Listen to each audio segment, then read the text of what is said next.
প্রথমে একটা বিষয় সেটা হলো যে আমি একটু মাফ চেয়ে নিচ্ছি আপনাদের কাছে। এই আলোচনার টপিকের মধ্যে এআই লেখা আছে, বাট আমি আসলে এআই নিয়ে আলোচনা করব না।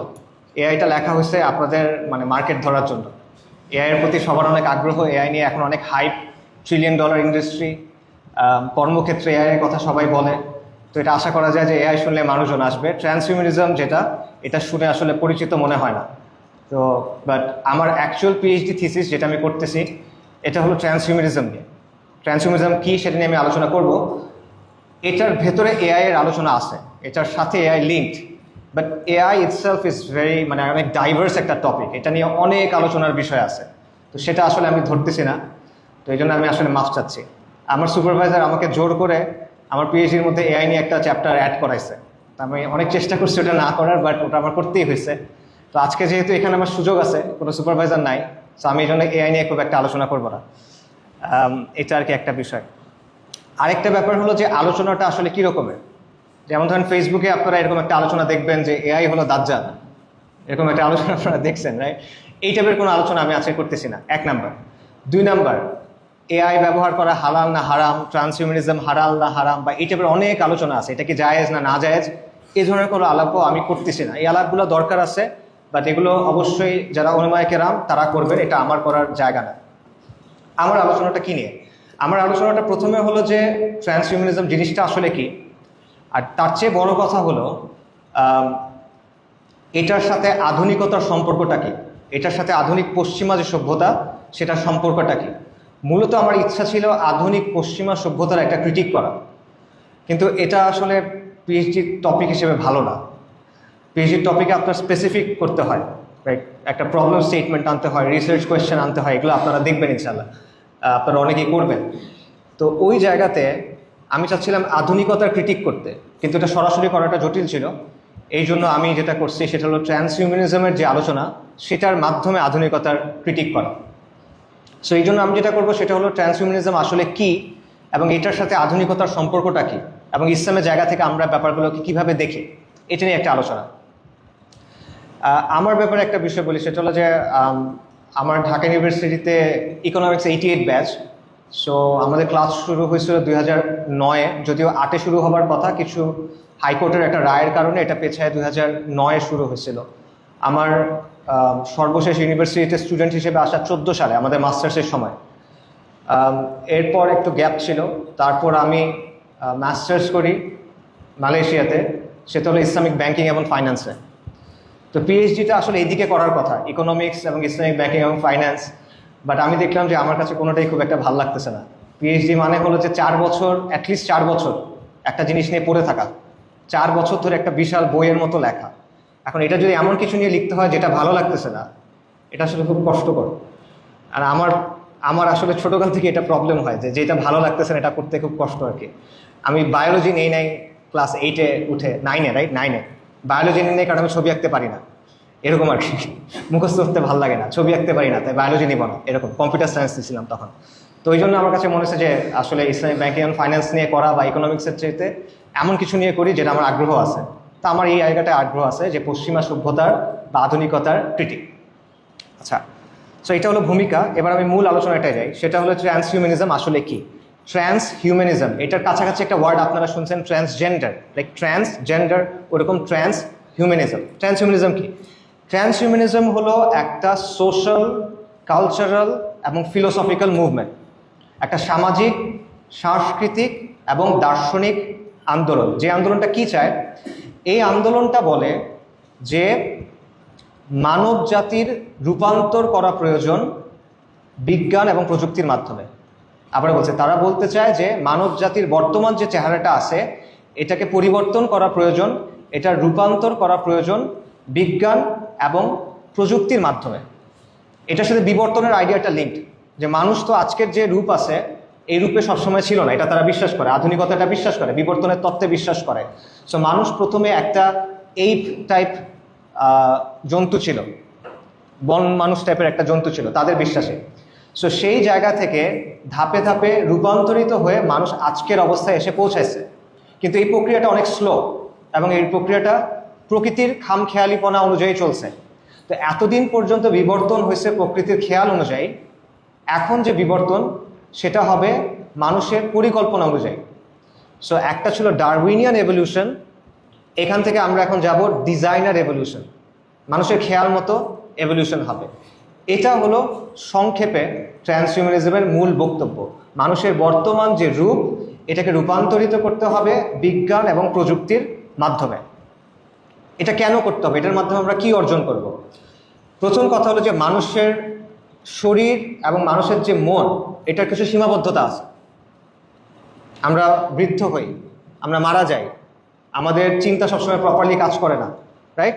আপনারা পরীক্ষার আগে এটা বোঝেন যে আমাদের মেমোরি ভালো মতো কাজ করে না, কারেক্ট? সো এখানে আমাদের কিছু লিমিটেশন আছে।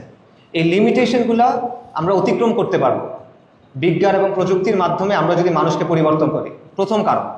দ্বিতীয় কারণ হলো মানুষের সক্ষমতাগুলো বাড়ায় তোলা। যেমন ধরেন ট্রান্সহিউম্যানিজম 3টা জিনিসের কথা বলে, 3টা এস বলে: সুপার ইন্টেলিজেন্স, অতি মানবীয় বুদ্ধিমত্তা; সুপার হ্যাপিনেস, অতি মানবীয় আনন্দ; এবং সুপার নলেজ, সুপার লঞ্জিভিটি, মানে জীবনের লাইফ স্প্যানটা অনেক লম্বা হওয়া। যেখানে এখন অ্যাভারেজে আমরা বেঁচে থাকি 60 বছরের মতো, এটা অনেক গুণ বাড়ায় তোলা। ঠিক আছে, এই জিনিসটা তারা চায়। ট্রান্সহিউম্যানিজমের কিছু পার্টিকুলার থিমস আছে যে তারা কি করতে চায়। যেমন ধরেন একটা হলো ডিজাইনার বেবি। ডিজাইনার বেবি কি? মনে করেন একটা শিশু জন্ম হওয়ার আগে জেনেটিক ইঞ্জিনিয়ারিংয়ের মাধ্যমে আমরা তার ডিএনএতে কিছু পরিবর্তন করব, যার ফলে সুনির্দিষ্ট কিছু বৈশিষ্ট্য তার মধ্যে থাকবে এবং সুনির্দিষ্ট কিছু বৈশিষ্ট্য আমি বাদ দিব। কি বাদ দিব? মনে করেন ওই বাচ্চার ফ্যামিলিতে হাঁপানির প্রবণতা আছে। হাঁপানি একটা মানে প্রজন্মগত অসুস্থতা, রাইট? আপনারা জানেন। বা এরকম ব্লাড ডিজিজ থাকে, বেটা থ্যালাসেমিয়া, এটা কিন্তু এই হয়, কনজেনিটাল হইতে পারে, জন্মগত রোগ হইতে পারে। সো আমরা ডিএনএ থেকে এটা চেঞ্জ করে দিলাম। আর আমরা ভালো কি অ্যাড করতে পারি? ধরেন তার চোখের রং, তার হাইট, তার আইকিউ, রাইট? এই জিনিসপত্রগুলো আমরা এডিট করতে পারি।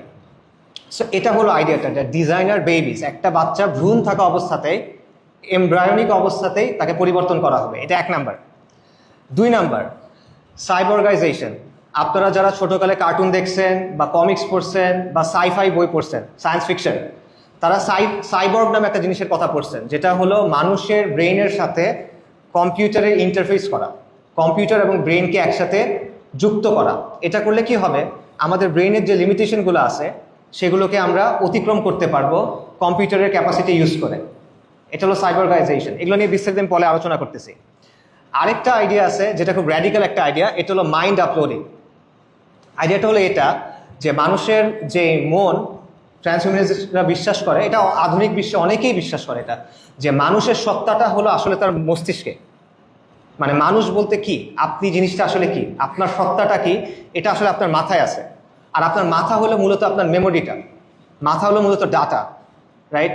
সো আমি যদি পুরো মাথাটা স্ক্যান করতে পারি এবং আমি যদি খুব ডিটেইল একটা স্ক্যান করতে পারি এবং এটা যদি একটা কপি আমি কোনো কম্পিউটারে বা ক্লাউডে রাখতে পারি, তাহলে বেসিক্যালি ওই মানুষটাকে ক্যাপচার করতে পারছি। এবং পরবর্তীতে আপনার শরীর হয়তো বা নষ্ট হয়ে গেল, কিন্তু সেটা যদি আমরা সিনথেটিক কোনো বডি তৈরি করি, কৃত্রিম প্রোটিন কিন্তু এখন তৈরি করা হয়, আপনারা জানেন সিনথেটিক প্রোটিন এখন তৈরি করা হচ্ছে।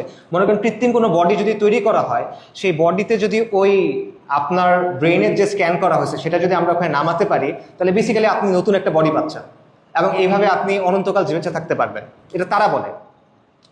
5 নম্বর একটা আইডিয়া আছে, এটা এআই এর সাথে যুক্ত। এটা হলো টেকনোলজিক্যাল সিঙ্গুলারিটি। সো আপনারা যারা ফিজিক্সের স্টুডেন্ট আছেন তারা সিঙ্গুলারিটির কথা জানেন। সিঙ্গুলারিটি হলো বেসিক্যালি ওই পয়েন্টটা যেখানে গিয়ে কোনো ম্যাথমেটিক্যাল মডেল আর কাজ করে না। সো মনে করেন একটা ব্ল্যাক হোলের যে সেন্টার, রাইট, এটা সিঙ্গুলারিটি, এরপরে আর হিসাব করার কোনো সুযোগ নাই। অথবা বিগ ব্যাং এর সময় যে মুহূর্তটা থিওরিটিক্যালি বলা হয় যে এই মুহূর্তটাতে গিয়ে আমাদের সব ম্যাথমেটিক্যাল যে মডেল আছে, আমাদের যে তত্ত্ব আছে, এটা ব্রেকডাউন করে। এটা ফিজিক্সের আইডিয়া। টেকনোলজিক্যাল সিঙ্গুলারিটির আইডিয়াটা হলো যে আর্টিফিশিয়াল ইন্টেলিজেন্সের বিকাশের মাধ্যমে বা অগ্রগতির কারণে আমরা এমন একটা পর্যায়ে গিয়ে পৌঁছাবো যখন বিজ্ঞানের এবং প্রযুক্তির বিকাশটা এত দ্রুত গতিতে হবে এবং এত ব্যাপকভাবে হবে যে এই পর্যায়ে গিয়ে আমরা কোনো পূর্বাভাস দিতে পারবো না। আমাদের পক্ষে হিসাব রাখা পসিবল হবে না যে আসলে কি হচ্ছে। এটা একটু আমি ব্যাখ্যা করি। আমরা বর্তমানে যে এআইগুলো ইউজ করি, ফর এক্সাম্পল আপনারা যেগুলো ইউজ করতেছেন, Gemini, chat GPT, Claude, right, এরকম যা কিছু ইউজ করতেছেন এগুলো আসলে ন্যারো এআই, মানে এগুলোকে তৈরি করা হয়েছে স্পেসিফিক ধরনের কিছু কাজ করার জন্য। তো এটা যথেষ্ট না। আর্টিফিশিয়াল ইন্টেলিজেন্সের শুরু থেকে চিন্তাটা আসলে যেটা তৈরি করার, সেটাকে বলা হয় এজিআই, আর্টিফিশিয়াল জেনারেল ইন্টেলিজেন্স। এটার মানে হলো এমন কোনো মেশিন যেটা অনেকগুলো কগনিটিভ ডোমেইনের মধ্যে কাজ করতে পারবে এবং প্রত্যেকটাতে মানুষের মতো করে চিন্তা করতে পারবে, সে মানুষের সমপর্যায়ে চিন্তা করতে পারবে, শুধুমাত্র একটা ডোমেইনে না, সে অ্যাক্রস ডিফারেন্ট কগনিটিভ ডোমেইনসে শিখতে পারবে, জানতে পারবে এবং ওই জানাটাকে অ্যাপ্লাই করতে পারবে। এটা হলো আর্টিফিশিয়াল জেনারেল ইন্টেলিজেন্স। এবং এই যে আপনারা এআই রেইসের কথা জানেন, আপনারা যারা খোঁজ খবর রাখেন জানবেন যে ডিপ মাইন্ড, গুগলের ডিপ মাইন্ড, ওপেন এআই, তারপরে ক্লড, অ্যানথ্রোপিক, এরা সবাই কিন্তু রেইস করতেছে, এবং চাইনিজ বিভিন্ন কোম্পানি, যে কারা আগে তৈরি করতে পারে, কি তৈরি করতে পারে, এজিআই তৈরি করতে পারে। কেন? কারণ এজিআই যদি তৈরি করা যায় তাহলে তত্ত্বটা হলো যে আইফোনের যেমন, আইফোন এখন মনে হয় আইফোন 17 সবচেয়ে লেটেস্ট মডেল, রাইট? আইফোন 17-এর পরে আছে আইফোন 17 প্রো, প্রো ম্যাক্স, তারপর আইফোন 18, রাইট? আপগ্রেড হয়। আইডিয়াটা হলো একবার যদি এজিআই তৈরি করা যায়, এজিআই তখন নিজেই নিজেকে আপগ্রেড করতে পারবে। কথা বুঝছেন? মানুষেরা আপগ্রেড করতে হবে না, সে নিজে নিজেকে আপগ্রেড করতে পারবে। সে খুব দ্রুত সময়ের মধ্যে এজিআই 1 থেকে এজিআই 2 হবে এবং এজিআই 2 থেকে এজিআই 3 হবে, খুব দ্রুত সময়ের মধ্যে। এটাকে বলা হয় রিকার্সিভ সেলফ ইমপ্রুভমেন্ট। এটা বেসিক্যালি একটা লুপ, এবং এটার ফলে অতি দ্রুত এমন একটা বিকাশ ঘটবে যেটা মানুষের পক্ষে আর মানে হিসাব করাই আর পসিবল হবে না। সাধারণ মানুষের পক্ষে, সাধারণ বুদ্ধিমত্তার পক্ষে এটা তখন আর হিসাব করাই পসিবল না যে আসলে কি হচ্ছে। তা টেকনোলজিক্যাল সিঙ্গুলারিটি বলতেছে যে এই পর্যায়ে যাওয়ার পর মানুষ কি করবে? সে বলছে মানুষকে যদি এই সময় টিকে থাকতে হয়, মানুষকে যদি এই সময় খেয়াল রাখতে হয় যে আসলে কি হচ্ছে, তখন মানুষের সাথে আর্টিফিশিয়াল যে ইন্টেলিজেন্স, এটাকে মার্জ করতে হবে। আদারওয়াইজ মানুষ অবসলিট হয়ে যাবে, তামাদি হয়ে যাবে, সে এটার খোঁজখবর রাখতে পারবে না, রাইট? সো এটা হলো টেকনোলজিক্যাল সিঙ্গুলারিটি। সো এগুলো হলো কিছু আইডিয়া ট্রান্সহিউম্যানিজমের। আলটিমেটলি ট্রান্সহিউম্যানিজমের আইডিয়াটা কি? এত কিছু আমরা কেন করতেছি, করে কি লাভটা? লাভটা হলো সে বলতেছে আজকে যে মানুষ আছে সেই মানুষ আগামীতে আর থাকবে না, মানুষের জায়গায় নতুন একটা প্রজাতি আসবে, সেটার নাম হলো পোস্ট হিউম্যান, উত্তর মানুষ। সো আজকে মানুষ আছে, post human, man post human বা হিউম্যান পোস্ট হিউম্যান। ট্রান্সহিউম্যানিজম হলো এই দুটার মাঝের জায়গাটা। ট্রান্সহিউম্যানিজম হলো এই ভিশনটা যে মানুষকে আমরা পোস্ট হিউম্যানে পরিণত করব, এই যে ভিশন, এটা ট্রান্সহিউম্যানিজম, এবং এই প্রক্রিয়াটা, এটাও ট্রান্সহিউম্যানিজম। ঠিক আছে? সো ট্রান্সহিউম্যানিজম বেসিক্যালি বলতেছে মানুষ থেকে আমাদের উত্তর মানুষে পরিণত হতে হবে, এবং এই প্রক্রিয়াটা আমরা সামনে আগায় নিয়ে যেতে চাই।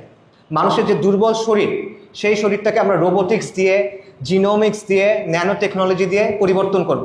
মানুষের যে দুর্বল ঠুনকো মস্তিষ্ক, যে পরীক্ষার আগে কোনো কিছু মনে থাকে না, বয়স বাড়ার সাথে স্মৃতি হারায় যায়, এটাকে আমরা সর্বাধুনিক এআই এর সাথে যুক্ত করব, এবং এটার তখন আর কোনো সীমা থাকবে না। এবং তখন আমাদের কি হবে? তারা বলতেছে তখন মানুষের ক্ষমতা হবে গড লাইক।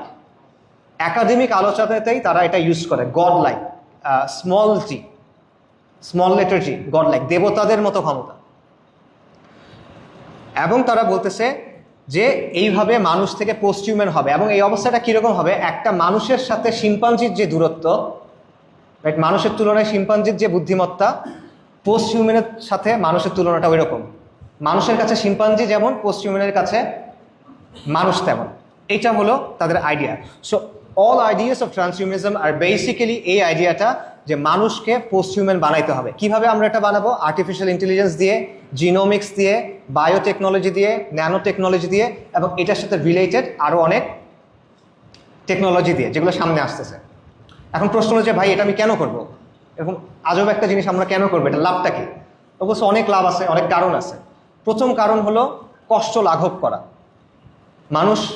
মানব জাতি যা কিছু করে তার মধ্যে একটা বড় কারণ হলো কষ্ট লাঘব করা। কিসের কষ্ট? দেখেন, প্রতি বছর অনেক মানুষ শারীরিক অসুস্থতায় ভোগে, মানসিক অসুস্থতায় ভোগে, বার্ধক্যের কারণে কষ্ট পায়, ওল্ড এজ, রাইট? এবং প্রতিদিন কোটি কোটি মানুষ আলটিমেট কষ্টটা পায় মৃত্যুর মাধ্যমে। এবং কেউ তো আসলে মরতে চায় না, বা অধিকাংশ মানুষই মরতে চায় না। এটাতে আশা করি সবাই অ্যাগ্রি করবেন, অধিকাংশ মানুষই ওই সময় মরতে চায় না। তো সেটা বলতেছে, তো আমরা যদি সায়েন্স এবং টেকনোলজির মাধ্যমে এগুলো চেঞ্জ করতে পারি, আমরা যদি সায়েন্স এবং টেকনোলজির মাধ্যমে অসুখগুলো দূর করতে পারি, আমরা যদি সায়েন্স এবং টেকনোলজির মাধ্যমে বার্ধক্য দূর করতে পারি, এবং আমরা যদি সায়েন্স এবং টেকনোলজির মাধ্যমে মৃত্যুকেও দূর করতে পারি, তাহলে এখানে সমস্যা কি? বড় এটা তো করা উচিত, কারণ সবার কষ্ট হচ্ছে, সবার কষ্ট তো লাঘব করা দরকার। এটা তো একটা ভালো কাজ। দুনিয়াতে এগুলোর জন্য মানুষ শান্তিতে নোবেল পুরস্কার পায় না, মানুষের কষ্ট লাঘব করে। এটা একটা ভালো কাজ। সেটা হলো প্রথম যুক্তি, কষ্ট লাঘব করার যুক্তি। পরের যুক্তিটা হলো যে দেখেন, মানুষ তার ইতিহাসে সবসময় বিভিন্ন উপাদান, বিভিন্ন উপকরণ, বিভিন্ন হাতিয়ার ইউজ করছে। যেমন ধরেন, মানুষের হাত খুব শক্তিশালী না, তার হাতে নখ নাই। একটা বাঘের হাত অনেক শক্তিশালী, মানুষের হাত কিন্তু এত শক্তিশালী না। সো মানুষ কি করছে? সে বর্ষা তৈরি করছে, সে তীর তৈরি করছে, সে তলোয়ার তৈরি করছে, সে রাইফেল তৈরি করছে, অ্যাসল্ট রাইফেল তৈরি করছে, রাইট? মানুষ খুব দ্রুত দৌড়াতে পারে না, এই জন্য মানুষ কি করছে? সে ঘোড়াকে পোষ মানাইছে, তারপর সে চাকা আবিষ্কার করছে, সে গাড়ি আবিষ্কার করছে, প্লেন আবিষ্কার করছে। মানুষ অনেকক্ষণ সাঁতার কাটতে পারে না, যেরকম একটা মাছ পারে, সেজন্য সে কি করছে? সে জাহাজ আবিষ্কার করছে। সে আকাশে উঠতে পারে না, কিন্তু সে কি করছে? সে প্লেন আবিষ্কার করছে। অর্থাৎ মানুষ সবসময় আমাদের যে অসুস্থতা আছে, অসুস্থতা দূর করার জন্য আমরা কি করছি? বিভিন্ন ওষুধ তৈরি করছি, মেডিকেল টেকনোলজি তৈরি করছি। অর্থাৎ মানুষ অলওয়েজ তার যে সিচুয়েশন, এটা উন্নত করার জন্য বিজ্ঞান এবং প্রযুক্তিকে ইউজ করছে। তো ট্রান্সহিউম্যানিজম তো এটাই বলতেছে, মানে মৌলিকভাবে কথা তো ডিফারেন্ট না, সবসময় আমরা ইউজ করে আসছি। এখন আমরা করব নিজের বডিটাকে চেঞ্জ করব। সমস্যা কি? এটা লজিক্যালি তো একই জিনিস। আপনারা কেন বডিটাকে চেঞ্জ করতে চাইবেন না? এটা কি কারণ? এটা হলো দ্বিতীয় যুক্তি। তৃতীয় যুক্তি হলো অধিকার এবং স্বাধীনতার যুক্তি। সেই যুক্তিটা কি? যে মানুষের একটা মৌলিক অধিকার আছে, মানুষ স্বাধীন। মানুষের শরীরের উপর মালিকানা কার? মানুষের নিজের। My body my choice. আপনারা এটা শুনছেন যে দেহ আমার, সিদ্ধান্ত আমার। নারীবাদীরা বলে, অনেকেই বলে, এলজিবিটি আন্দোলন যারা করে তারা বলে দেহ আমার, শরীর আমার। এটার অর্থটা কি? এই শরীরের উপর মালিকানা আমার, এই শরীর নিয়ে আমি যা ইচ্ছা তাই করতে পারবো, যতক্ষণ পর্যন্ত আমি আরেকজনের ক্ষতি করতেছি না ততক্ষণ এখানে বাধা দেওয়ার কেউ নাই, রাইট? এটা হলো আইডিয়াটা। এটাকে বলে অটোনমি, পার্সোনাল অটোনমি বা ইন্ডিভিজুয়াল অটোনমি। তো সেই জায়গা থেকে শরীর আমার, সিদ্ধান্ত আমার। তাহলে আমি যদি সিদ্ধান্ত নেই আমার শরীরকে পরিবর্তন করার, আমি যদি সিদ্ধান্ত নেই আমার ব্রেনকে পরিবর্তন করার, এবং অন্য কারো ক্ষতি যদি আমি না করি, তাহলে সে বাধা কেন দিবে? এটা তো আমার মৌলিক অধিকার, রাইট? এটা হলো আরেকটা যুক্তি, মৌলিক অধিকারের যুক্তি। তারপরে একটা যুক্তি আছে, এটা হলো সার্ভাইভালের যুক্তি। সেই যুক্তিটা কি? যে মানব জাতির অনেকগুলো ভালনারাবিলিটি আছে, দুর্বলতা আছে। যেমন মনে করেন প্যান্ডেমিক, করোনা ভাইরাসের সময় আমরা দেখছি যে প্যান্ডেমিকের মাধ্যমে হঠাৎ করে জীবনযাত্রা একদম বন্ধ হয়ে যেতে পারে এবং অনেক মানুষ মারা যেতে পারে। তারপর মনে করেন পারমাণবিক যুদ্ধ, নিউক্লিয়ার ওয়ার। পারমাণবিক যুদ্ধ যদি হয়, এক নিমেষে কোটি কোটি মানুষ মারা যাবে। পরিবেশগত বিপর্যয়, ক্লাইমেট ক্রাইসিস, এইটার কারণে কোটি কোটি মানুষ মারা যেতে পারে। এবং যদি কোনো মহাজাগতিক দুর্ঘটনা ঘটে, মনে করেন একটা বিশাল উল্কাপিণ্ড এসে পৃথিবীর উপর এসে পড়ল, নিমিষের মধ্যে শত কোটি মানুষ মারা যেতে পারে, রাইট? সো এটা আমরা সলিউশন করবো কিভাবে? তখন বলতেছে বর্তমান অবস্থায় সলিউশন করা সম্ভব না, কিন্তু মানুষ যদি তার নিজেকে মেশিনের সাথে মার্জ করে, মেশিনের সাথে সংযুক্ত করে, তাহলে মানুষের পক্ষে পসিবল হইতে পারে এই ব্যাপারগুলো অতিক্রম করে টিকে থাকা। অর্থাৎ যুক্তিটা এখন হলো কিসের? সার্ভাইভালের, টিকে থাকার, অস্তিত্ব টিকে রাখার। আচ্ছা, এরপর হলো গ্লোবাল স্কেলে অনেক প্রবলেম আছে বর্তমান বিশ্বে, রাইট? রাজনৈতিক পর্যায়ে অনেক প্রবলেম, টেকনোলজিক্যাল অনেক প্রবলেম। এই প্রবলেমগুলো আমাদের পক্ষে সলভ করা বেশ কঠিন হয়ে যাচ্ছে। আমরা দেখতেছি যে আসলে সলভ কিন্তু হইতেছে না, এবং দিন দিন প্রবলেমগুলো আরও জটিল রূপ ধারণ করতেছে। সো এটা সলভ করার জন্য এই বুদ্ধি দিয়ে হবে না, আরও বেশি বুদ্ধি লাগবে। সহজ কথা হলো এটা। তো এইটার জন্য কি করতে হবে? আমরা এআই এর সাথে আমাদেরকে মার্জ করবো। সো এরকম অনেকগুলো যুক্তি তারা দেয়, এবং তারা একটা বিষয় বলে, সেটা হলো যে দেখেন, এটা হলো আনন্দের যুক্তি। যে দেখেন, আলটিমেটলি মানব জীবনের উদ্দেশ্য কি? মানব জীবনের উদ্দেশ্য হলো আনন্দকে যত সম্ভব বাড়ানো এবং কষ্টকে যথাসম্ভব কমানো। Maximising pleasure, minimising harm. আনন্দ যত বেশি সম্ভব বাড়ানো, ক্ষতি যত বেশি সম্ভব কমানো। তো সেই জায়গা থেকে বলতেছে যে আমাদের যদি টেকনোলজির মাধ্যমে আমরা আনন্দ অনেক বাড়াইতে পারি, ক্রিয়েটিভিটি অনেক বাড়াইতে পারি, এটা তো আমাদের করা উচিত। এটি তো মানব জাতির উদ্দেশ্য, রাইট? এই কথাগুলো তারা বলে। এরপর তারা বলে যে আপনারা বলতে পারেন যে না, এখানে অনেক রিস্ক আছে। এটা করতে গিয়ে এমন হইতে পারে যে যাদের টাকা পয়সা আছে তারাই এটা করতে পারলো, গরিব মানুষরা করতে পারলো না। তখন অথবা দেখা গেল যে কিছু মানুষ নিজেদেরকে পরিবর্তন করলো, কিছু মানুষ পরিবর্তন করলো না। এই দুই দলের মধ্যে ঝগড়া হওয়া শুরু করলো বা যুদ্ধ হওয়া শুরু করলো। অথবা হইতে পারে যে কোনো কম্পিউটারের যেহেতু আমি ইন্টারফেস করতেছি সবাইকে, কোনো হ্যাকার সব কিছুর কন্ট্রোল নিয়ে নিল, রাইট? এরকম অনেক সিনারিও হয়। তখন ট্রান্সহিউম্যানিস্টরা বলে যে হ্যাঁ, এই রিস্কগুলো আছে, কিন্তু সবসময়ই সায়েন্টিফিক কোনো প্রকল্পের মধ্যে এই রিস্কগুলো থাকে। মানুষ যখনই সায়েন্টিফিক বিভিন্ন প্রকল্পের মধ্যে কাজ করছে, এই রিস্কগুলো থাকে। তো রিস্ক নিয়েই আমাদের কাজ করতে হবে, বাট আমাদের চেষ্টা করতে হবে রিস্কগুলো মিটিগেট করার, মানে এটা যেন বড় রিস্ক না হয় সেই চেষ্টাটা করতে হবে। এটা হলো তাদের বক্তব্য। এখন আপনাদের কাছে মনে হতে পারে যে এটা সায়েন্স ফিকশন, বাট এটা আসলে সায়েন্স ফিকশন না। এটার বেশ কিছু জিনিস বাস্তবে এখন পসিবল। আমি আপনাদের কয়েকটা এক্সাম্পল দিচ্ছি। প্রথম বিষয়টা হলো যে ট্রান্সহিউম্যানিজমের ধারণাটা পুরো ওয়ার্ল্ডে এখন বেশ প্রভাবশালী। ফিল্ম, লিটারেচার, ভিডিও গেমস এবং একাডেমিক জগতে এটা নিয়ে অনেক আলোচনা হয়। অনেক সিনেমা আছে যেটা এটার উপর বেস করে হয়েছে, অনেক গেমস আছে, এগুলো অনেক আগে থেকেই হচ্ছে। একাডেমিক জগতে এগুলো নিয়ে আপনি দেখবেন রীতিমতো বই, পেপার্স এবং একাডেমিক কনফারেন্সেস হয়। ইউভাল নোয়া হারারির একটা বিখ্যাত বই আছে হোমো সেপিয়েন্স, রাইট? এটা আপনারা সবাই জানেন। বাট তার পরের বইটার নাম হলো হোমো ডিওস, যেই বইটা মূলত এই ট্রান্সহিউম্যানিজমের বিষয়টা নিয়ে আলোচনা করে। সো এবং এখন যেটা হচ্ছে, অনেক রিসার্চ হচ্ছে, যে রিসার্চগুলোর ফোকাস হলো এমন সব জায়গা যেগুলো ট্রান্সহিউম্যানিজমের সাথে লিঙ্কড। তার চেয়ে বড় কথা হলো, বর্তমান ওয়ার্ল্ডের সবচেয়ে ক্ষমতাশীল যে মানুষগুলো তারা এটাতে বিশ্বাস করে। এরা কারা? এরা হলো ইলন মাস্ক, এরা হলো পিটার থিল, এরা হলো জেফ বেজোস, এরা হলো বিল গেটস, এরা হলো ল্যারি পেজ, এরা হলো ল্যারি এলিসন, ওরাকল এবং গুগলের। আপনারা যারা চেনেন না, জেফ্রি এপস্টিনের নাম আমরা শুনছেন।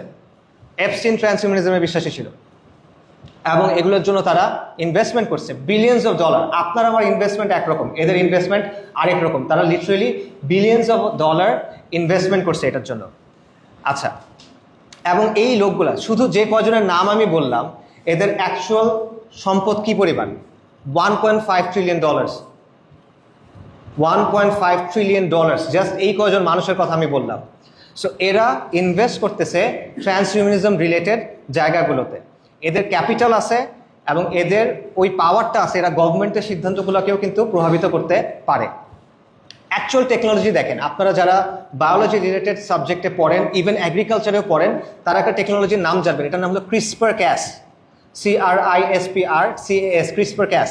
ক্রিসপার ক্যাস একটা জেনেটিক ইঞ্জিনিয়ারিংয়ের টেকনোলজি এবং এটা বাস্তবে ইউজ করা হয়েছে। 2018 সালে চীনের একজন বিজ্ঞানী, সে দুটা বাচ্চার জিন এডিটিং করছে, দুটো যমজ বোন। কেন করছে? সে জেনেটিক ইঞ্জিনিয়ারিং করে তাদেরকে একটা রোগের ব্যাপারে ইমিউন করে দিছে। সে রোগটা হলো HIV, একটা ভাইরাস। HIV আপনারা সবাই জানেন, রাইট? যেটা থেকে এইডস হয়।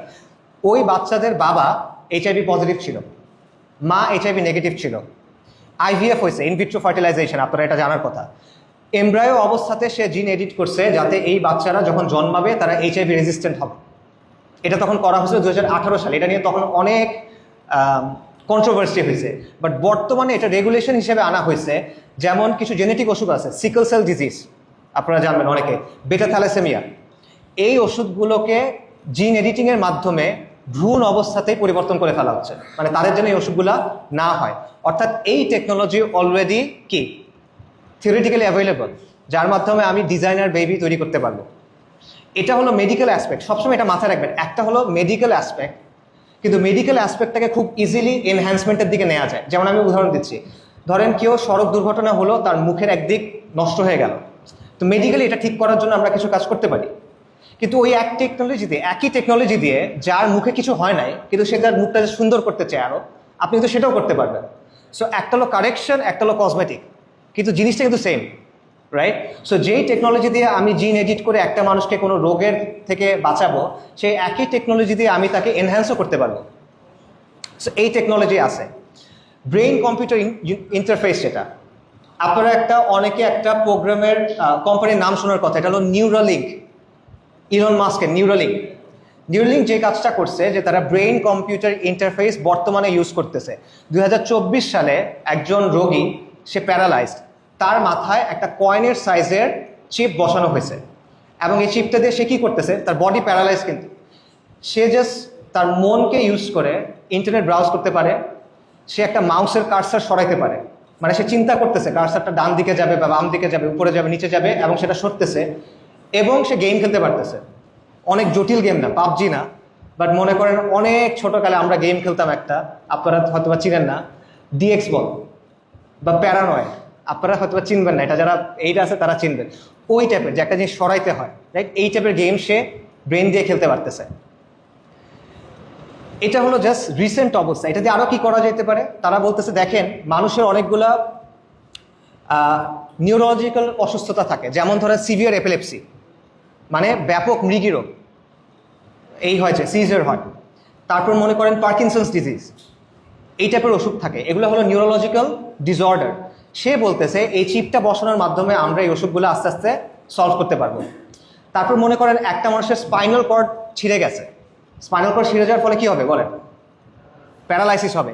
কিন্তু যদি চিপটা বসানো হয় এবং এটার সাথে যদি আমরা সামহাও প্রস্থেটিক আর্মস ইউজ করি, মানে আমরা যান্ত্রিক অঙ্গ প্রত্যঙ্গ বসাই তার বডিতে, তখন সে এগুলোকে ইউজ করতে পারবে। ইভেন তারা বলতেছে যে কোনো মানুষের দৃষ্টিশক্তি যদি চলে যায়, আমি যদি সরাসরি তার ভিজুয়াল কর্টেক্সকে স্টিমুলেট করতে পারি, সে তো দেখতেও পারার কথা থিওরিটিক্যালি, এটা তারা বলতেছে। আচ্ছা, মনে করেন কারো হাত নাই, আমি তার একটা যান্ত্রিক হাত বসাইলাম এবং এই হাতটাকে কানেক্ট করলাম এই চিপটার সাথে। তাদের কথা হলো যে এই হাতটা তো নর্মাল হাতের চেয়ে ভালোভাবে কাজ করার কথা তখন, এবং নর্মাল হাতের অনেক দুর্বলতা আছে, রক্ত মাংসের হাতের দুর্বলতা আছে, কিন্তু যান্ত্রিক হাতের দুর্বলতা নাই, রাইট? আচ্ছা, এই বিষয়টা হচ্ছে।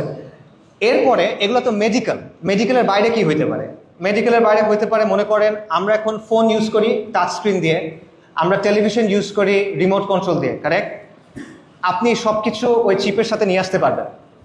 সো আপনি জাস্ট মনে করেন চিন্তা করলেন, লাইট জ্বলে উঠলো, চিন্তা করলো, টিভি চলা শুরু করলো, এইগুলো আপনি করতে পারবেন। তারপর মনে করেন দুজন মানুষের মাথায় যদি চিপটা বসানো থাকে,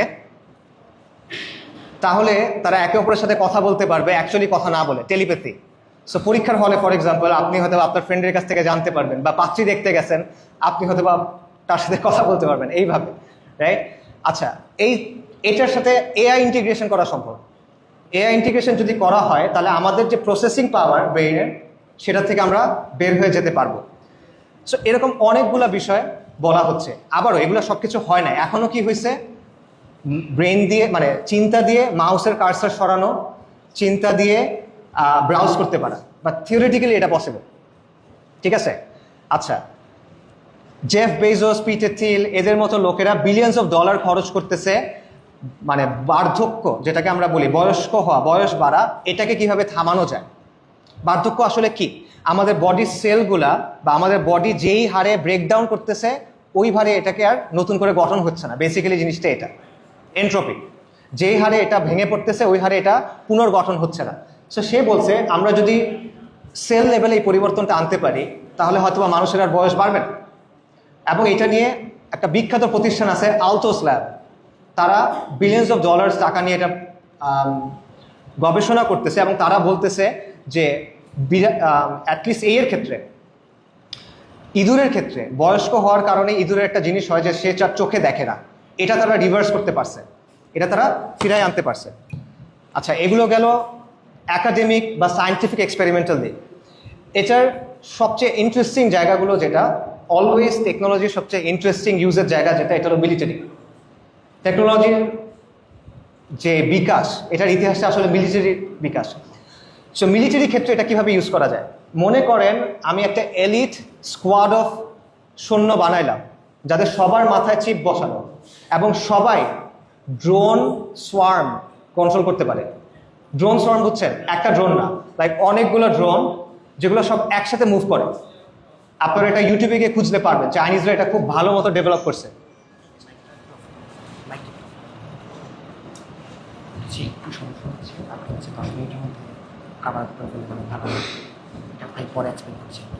আচ্ছা, ওকে। আচ্ছা, সো এইটা হলো এই ধরনের মিলিটারি ক্ষেত্রেও এই অ্যাপ্লিকেশনগুলো নিয়ে আলোচনা হচ্ছে। সো এটা হলো ট্রান্সহিউম্যানিজমের যে চিন্তাগুলো আছে, যে ভিশনটা আছে, সেই ভিশনটার একটা সংক্ষিপ্ত আলোচনা।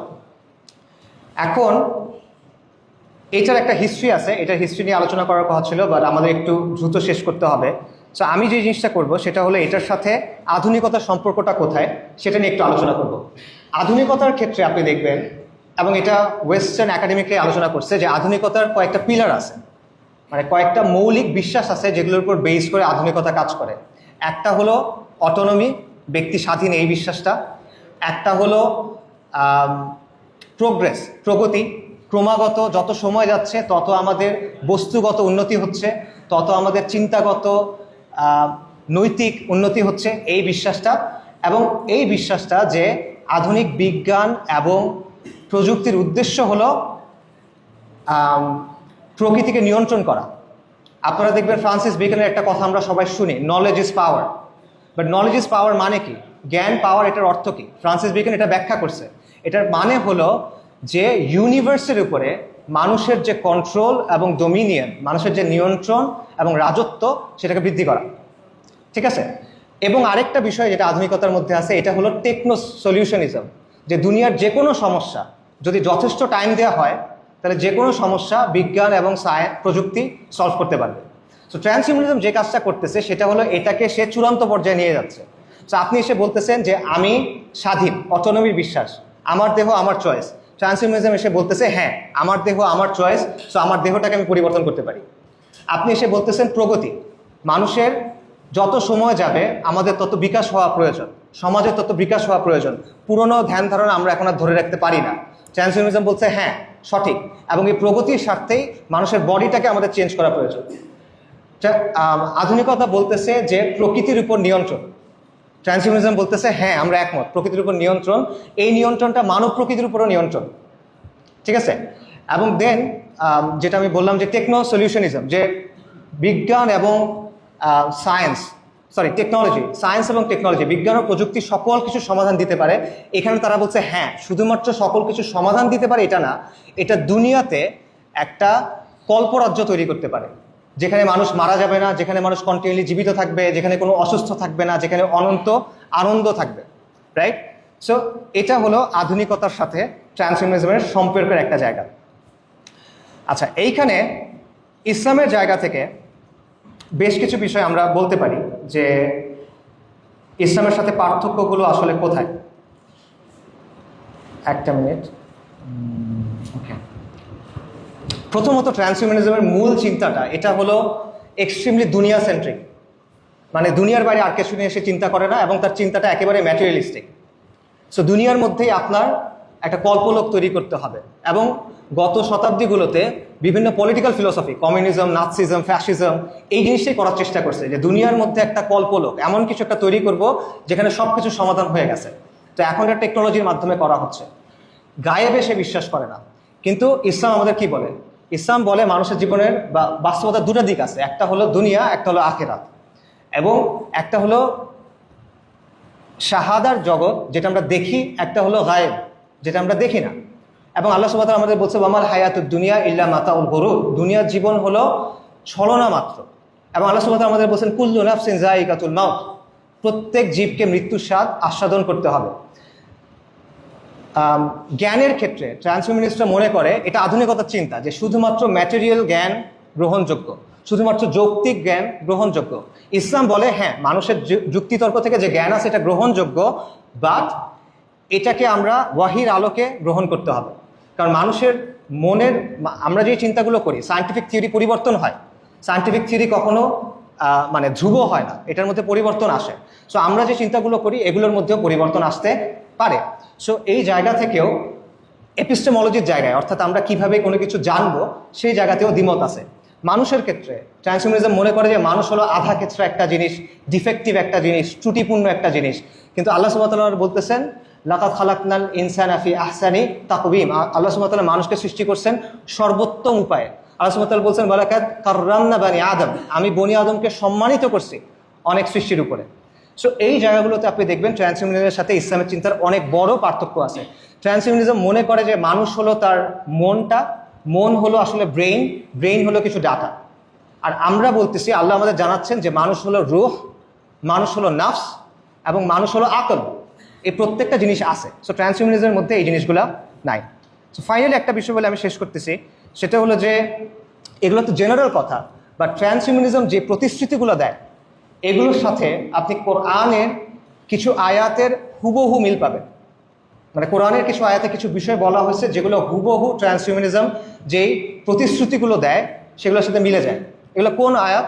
এগুলো হলো ওই আয়াত যেই আয়াতে আল্লাহ আজ্জা ওয়া জাল আমাদের জানাচ্ছেন যে ইবলিস কিভাবে আদম আলাইহিস সালামকে বিভ্রান্ত করছিল।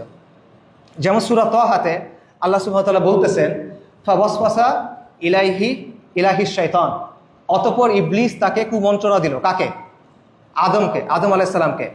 ক্বালা ইয়া আদামু হাল আদুল্লাকা আলা শাজারাতিল খুলদ, হে আদম আমি কি তোমাকে শাজারাতুল খুলদের কথা বলবো, ওই বৃক্ষের কথা বলবো যেটা অনন্ত জীবনদায়ী, ওয়া মুলকিন লা ইয়াবলা, এবং এমন একটা রাজত্ব যেটা অক্ষয়। সে আদম আলাইহিস সালাম কি বলতেছে যে আল্লাহ তোমাকে এই গাছের কাছে যেতে মানা করছে, বাট এটা হলো অনন্ত জীবনদায়ী বৃক্ষ এবং এটা তোমাকে এমন এক রাজত্ব দিবে যেটার কোনো শেষ নাই। এবং সূরা আরাফে আল্লাহ সুবহানাহু ওয়া তাআলা বলতেছেন ইবলিস অ্যাকচুয়ালি কি বলতেছিল। ইবলিস বলতেছে, ওয়াকালা মা নাহাকুমা রব্বুকুমা আন হাযিহি শাজারা, তোমার রব তোমাদেরকে এই বৃক্ষের কাছে যেতে কেন মানা করছে জানো? কারণ তোমরা যদি এখানে যাও ইল্লা আন তাকুনা মালাকাইন, তাহলে তোমরা ফেরেশতাদের মতো হয়ে যাবা, আও তাকুনা মিনাল খালিদিন, অথবা তোমরা তাদের মতো হয়ে যাবা যারা চিরস্থায়ীভাবে জান্নাতে বসবাস করে। অর্থাৎ ইবলিসের যে মিথ্যা প্রতিশ্রুতি সেটা কি? এমন একটা বিশেষ জ্ঞান আছে যে জ্ঞানের কাছে যদি আপনি যান তাহলে আপনি অক্ষয় রাজত্ব পাবেন, এবং এই জ্ঞান আল্লাহ মানুষের কাছ থেকে গোপন করছেন, নাউজুবিল্লাহ। আপনি ফেরেশতাদের মতো হতে পারবেন, আপনি অমরত্ব পাবেন, এবং আপনি দুনিয়াতে চিরস্থায়ী হবেন। রাইট? এই হলো প্রতিশ্রুতি। এবং সূরাতুন নিসাতে আপনারা জানেন যে ইবলিস আল্লাহ সুবহানাহু ওয়া তাআলাকে বলতেছে, আল্লাহ সুবহানাহু ওয়া তাআলাকে সে প্রতিশ্রুতি দিচ্ছে, প্রমিস করতেছে। সে বলছে, ওয়া ক্বালা লা আত্তাখিযান্না মিন ইবাদিকা নাসিবাম মাফরুদা, আমি অবশ্যই তোমার বান্দাদের মধ্য থেকে একটা অংশকে কি করব? পথভ্রষ্ট করব। এবং পথভ্রষ্ট করে আমি কি করব? সে বলতেছে, ওয়ালা আমুরান্নাহুম ফালা ইউগাইয়িরুন্না খালাকাল্লাহ, আমি তাদেরকে আদেশ করব এবং তারা আল্লাহর সৃষ্টিকে কি করবে? পরিবর্তন করবে। সো আপনি যদি চিন্তা করে দেখেন তাহলে ট্রান্সহিউম্যানিজমের যেই প্রতিশ্রুতিগুলা, ইমর্টালিটি, অমরত্ব, অতিমানবীয় জ্ঞান, অতিমানবীয় শক্তি, অতিমানবীয় রাজত্ব, রাইট, এই প্রত্যেকটা জিনিস আসলে ওই প্রতিশ্রুতি যেটা ইবলিস আদম আলাইহিস সালামকে দিছিল কোথায়? জান্নাতে। এবং যুগে যুগে আপনি যদি দেখেন, এখানে আমি শেষ করছি, যুগে যুগে আপনি যদি দেখেন যে যুগে যুগে যত সিক্রেট সোসাইটিস আছে বা Rosicrucians, Illuminati, Freemason, mystery religions of Babylon, এই সব কিছু যদি আপনি দেখেন এগুলোর সব কিছুর মূলে এই একটা কথা, সেটা হলো যে ইবলিস আসলে মানুষের ভালো চাইছিল, আল্লাহ একটা জিনিস মানুষের কাছে গোপন করছিল, সেই জিনিসটা নাউজুবিল্লাহ সেটা সে আদম আলাইহিস সালামকে জানায় দিছে, এবং এটার মাধ্যমে মানুষ অক্ষয় জীবন পাবে, এটার মাধ্যমে মানুষ ফেরেশতাদের মতো হয়ে যাবে, এবং এটার মাধ্যমে মানুষ অক্ষয় একটা রাজত্ব পাবে। তো সেই জায়গা থেকে ট্রান্সহিউম্যানিজম হলো ওই আইডিওলজিটা যেটা আধুনিক টেকনো সায়েন্টিফিক ভাবে এই একই স্বপ্নগুলো নিয়ে আসছে। আমি বলতেছি না যে ট্রান্সহিউম্যানিজম শয়তান চালাচ্ছে, এটা আমার কথা না। এটা বললেন না যে আসিফ আদনান বলছে যে এআই শয়তান চালায়, এটা আমি বলতেছি না। আমি বলতেছি এই স্বপ্নটা সেম। মধ্যযুগে মানুষ মনে করতো আলকেমি, আপনারা আলকেমির কথা শুনছেন, যে পরশ পাথর নামে একটা জিনিস আছে, যে কোনো মেটালের সাথে যদি লাগানো হয় সেটা স্বর্ণ হয়ে যাবে। এবং এলিক্সির অফ লাইফ নামে একটা জিনিস আছে যেটা পরশ পাথর থেকে তৈরি করা যায়, এটা যদি কেউ খায় সে অমরত্ব পাবে। সো মধ্যযুগে এই চিন্তাটা ছিল আমি অমরত্ব পাবো, আমি অনেক সম্পদশালী হব, আমি অনেক শক্তিশালী হব। কিভাবে? আলকেমির মাধ্যমে, জাদুর মাধ্যমে। আর এখন চিন্তাটা হলো আমি অমরত্ব পাবো, আমি অনেক শক্তিশালী হব, আমার অনেক জ্ঞান হবে। কিভাবে? বিজ্ঞান এবং প্রযুক্তির মাধ্যমে। ইম্পালসটা সেম, বাট এর প্রেজেন্টেশনটা ডিফারেন্ট। যাই হোক, আমার আরও অনেক কিছু বলা ছিল, বাট আমাকে বলা হয়েছে যে আলোচনাটা এখন শেষ করতে হবে। সো আমি এখানে আলোচনা শেষ করতেছি। সুবহানাকা আল্লাহুম্মা ওয়া বিহামদিকা আশহাদু আল্লা ইলাহা ইল্লা আনতা আস্তাগফিরুকা ওয়া আতুবু ইলাইক। আসসালামু আলাইকুম ওয়া রাহমাতুল্লাহ।